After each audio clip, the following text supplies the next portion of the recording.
AC Production. Hey guys, right in front of me is the 2021 Razer Blade Pro 17. Now, this is a pre-production unit that Razer sent over, so big shout out to them for that. Can't wait to tell you more about this, but before that, I also can't wait to tell you more. Let's not waste any more time and jump in.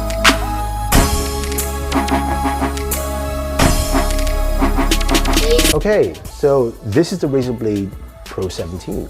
It looks like any other Razer Blade. One of the key features you find with a Razer laptop is the Razer logo right in front of you, right there. Nice, clean, and simple.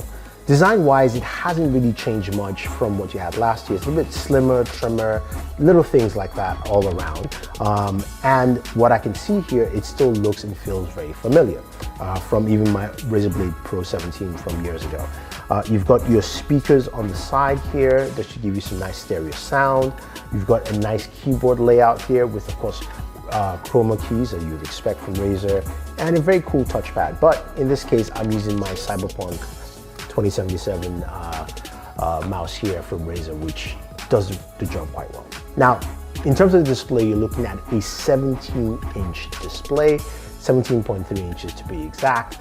But this display packs in some new awesome features. Now, you can get a 1080p 360Hz display. I mean, can you imagine that? I don't have that here because, again, this is pre-production, but you can go from either 120Hz to 360Hz. Now, your 1080p display will be 360Hz, your Quad HD display will be 165Hz, and your 4K display will be 120Hz, which is just a ton of performance I can't wait to try out.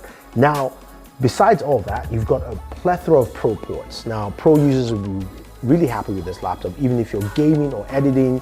You've got 3 USB 3.2 ports Type A for all the connections you need, 2 Type C ports, 1 is Thunderbolt, and that extra port also does charging via USB Type C, which is great. So you don't have to lug around that charger with you all the time. You've also got a full SD card slot. Yay for Pro users, and Apple's probably coming back with that too, and a Ethernet port, 2.5 gigabit port. So you've got all that, plus Wi-Fi 6E, not Wi-Fi 6, 6E, basically 60 gigahertz bandwidth support, which is great. Now you're going, what is underneath the hood? Well, for the games you're going to be seeing on here and the kind of performance you're looking for, especially if you're, gaming continuously, you play games like, Call of Duty Warzone, playing some Doom Eternal, or even CSGO, which I am very terrible at, by the way. This packs in a lot of performance for you to do all the gaming that you need. So you've got the 10th gen 8-core Intel Core i7. This is the 10875H, which gives you some really solid performance. Plus, that's paired with either 16 to 32 gigabytes of RAM, and you can go from 512 gigabytes of storage to 1 terabyte NVMe. But in true Razer fashion, you can open this up and you can put in your own storage with an extra NVMe slot, which is absolutely fantastic. I love that. And in terms of weight, it really is not that heavy. It only comes in at 6 pounds. So this is a comfortable laptop to game with quite a bit. And when you're playing those games, when you're sitting down and you jump into Warzone and you get into that match, it's really comfortable to use this, especially with your mouse, and just sit down and game. And I think a lot of people will absolutely love that. And speaking of things that people will absolutely love, is our sponsor in this video.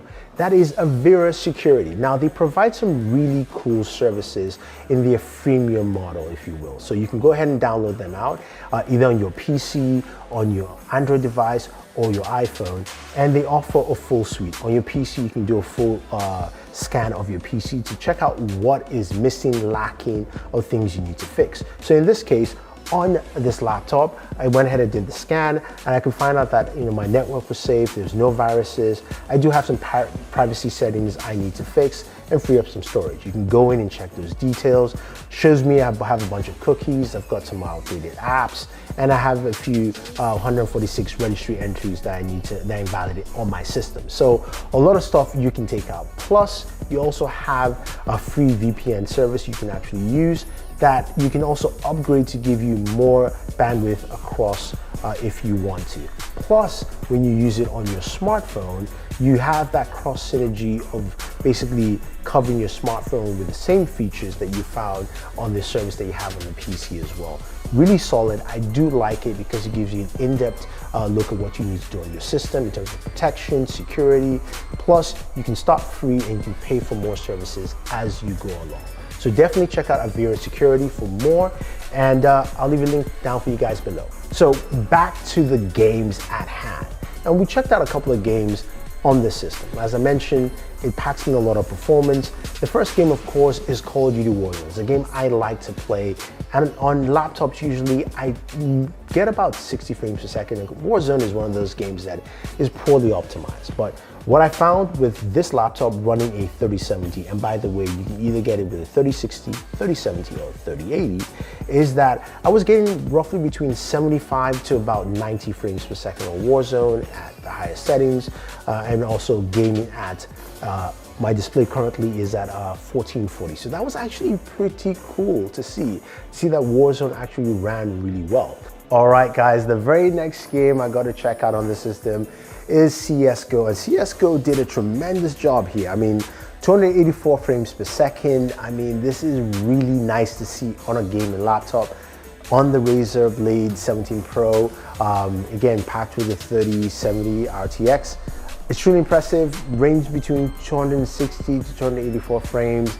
I know it's an older game, but I am excited to see this kind of frame rates. When we move over to a game like Doom Eternal, we're able to push the boundaries quite well, going closer to 200 frames per second, running at 1080p, which was really nice to see. And yes, I died a lot, and you guys are probably laughing at home, but I just wanted to just show you what that actually brought to the table with a game like this. Now, the true test for me was, of course, playing Cyberpunk 2077. We know how graphically intensive this game is. We know how it runs on systems. And I can tell you at its highest settings, running at 1080p, we're able to get about 57 frames per second. It ran really, really well. And again, guys, mind you, by the way, this is not a review. This is a first look at this laptop. And this is quite impressive, especially for something that is a pre-production unit. I was glad to see some really good performance from all the games I mentioned. And I think a lot of gamers will like that. Once it's optimized and it's ready to buy and all that fun stuff, you're gonna get some really good performance from this laptop. Now, one thing I do say I do like is actually heat dissipation. Now, when I was playing Warzone, my GPU temperatures were about 75 degrees. And when I actually went ahead and, of course, measured temps on the system, the highest I got was at 102, which basically is the same as this device gets. My Galaxy devices usually do 102 degrees anyway, or even 104 or higher. And my display was roughly around 90 to 89 degrees. So this actually stayed really warm and cooled very well. The new cooling system on this gets an A+ for me. I know it's not finalized, but I am liking what I see with the Razer Blade Pro 17 2021. I think a lot of people like it. I think these are the kind of cool things that gamers will truly appreciate. The one thing I don't appreciate, of course, is the webcam. It's a 720p webcam, and it still looks terrible. It looks really, really bad. Doesn't really do much for me. And hopefully, guys, please make some of these changes, because we're all at home. Someone's probably picking this up so they can game and do work at the same time. So hopefully we can make those changes. But there you have it. That is the Razer Blade 17 Pro, or Razer Blade Pro 17 actually is the right wording. Hopefully you guys enjoyed this video, and hopefully you want to see more early access look to devices such as this. If you have any questions, any comments, let me know. Otherwise, guys, don't forget to like, share, subscribe, and always enjoy your entertainment.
JC Production.